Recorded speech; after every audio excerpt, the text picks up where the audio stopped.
This is the Indian side, this is the Pakistani side. We had some gaps in the north, center, south, and AEW just to support it.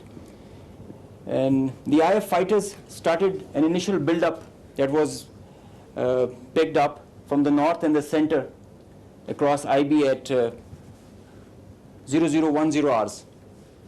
And by that time, PAF had initiated its response within 2 minutes. By 0012, our response was activated.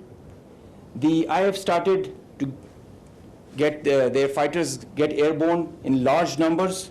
By the time it has come to 12:30, we were pretty sure that this is going to be the day and the time to knock some sense into these guys once again.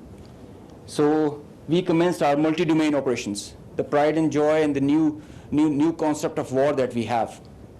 This is the picture that's getting jumbled up. We have huge number of IF fighters that are stacked up in azimuth and in vertical all across. And the PF DCA response is in position. The complete package, when it gets into shape, it is on 4 axes, and we perceive that they will have 4 incisions just to embroil. Up to 60 aircraft, including 14 Rafales, were electronically ID'd by all through our electromagnetic operational environment. We call it the EMO. So by the time they were in air, we had sorted out and contracted all fighters and accounted for. The 60 number, that augmented to 72 through their scrambles that kept on coming just to reinforce and supplement and to saturate the air defense. They thought they could do that for the Pakistani ADGE, air defense ground environment. The complete DCA package response by Pakistani side was also there. We had 42 high-tech aircraft on our side, and the strategy was to have force concentration in our selected AOR and fight at our own strength. PF fighters ensured Pakistan's air sovereignty, and because of that, we first rerouted all civilian traffic that was about to go from Lahore, Islamabad, in this area, because we thought that this is going to be the hot plate. So we wanted safety for all the civil airliners. When they had seen this kind of a strong defense on our side, they resorted to launching their air-to-ground weapons while being cis frontier. And as soon as they had launched the weapons, we could ID that instantly. And the Chief of the Air Staff, as I mentioned, he was in the COC. He has been there for a couple of nights. I have seen him there. So when I said that he spearheaded and he led from the front, he really did that. And he changed the contract. We were given the rules of engagement first to deter. And as soon as this thing happened, we changed our rules of the game in the air. From deter to assure kill, deny own loss. PF strategy changed. We had a plan.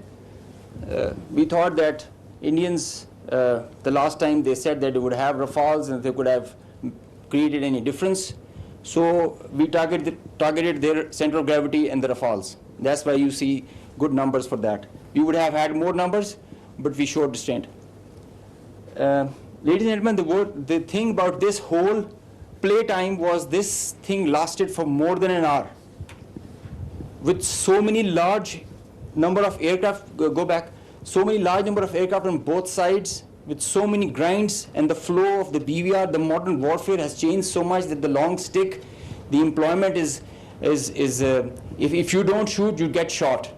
So that is why the art was to employ them optimally, and that was a big challenge for us. That is why I say that it has never happened before. These are the locations with the range bearing, electronic ID that we think that we are sure that we have shot. A MiG-29 was shot 8 miles from LOC, bearing 243, 20 nautical miles from Srinagar. A Su-30 was shot 192, 19 miles, 25 miles from LOC. We have the exact details because you cannot, in the modern battlefield, you cannot conjure up things out of imagination. you have an electronic ID. The aircraft gets picked up by his data link. As soon as you put on your radar, you show yourself. And nobody can hide, nobody can deny that. A Rafale was shot 54 miles from LSC in Srinagar. So you can have all these details. We have exact range bearings because and when you employ your weapon, you know exactly when the missile is getting active, when it is getting, and the blip is disappearing, which is verified as you get down for the debrief. So none of the claims have any fat in them. So they are pretty clear, pretty concise, pretty accurate. And I have a audio from a Rafale formation that I will share. The call sign is Godzilla. As soon as those animals are extinct, so this one also got extinct. Please play.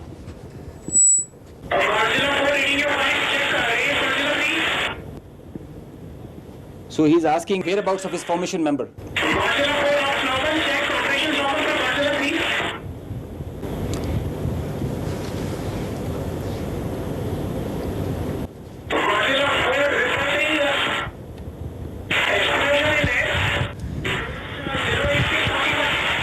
So the formation knows, his leader knows that his number, one of his flight member is not there.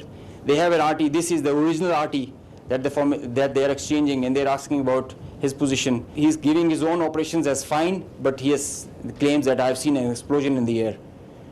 And I will share this detail. It's a long RT that we have. If we can hear one RT of one formation member, we can hear all of them in panic and in distress. So the idea was to just to prize you guys and to share with you how complicated this was, how this example can be taken not to do when you know that the adversary has the long stick. But I must say that it is not the equipment that matters all the time. It is the training, it is the leadership that gives you the direction and the ownership that it shows. That's what matters. And the training, the operational competence that the whole formation has.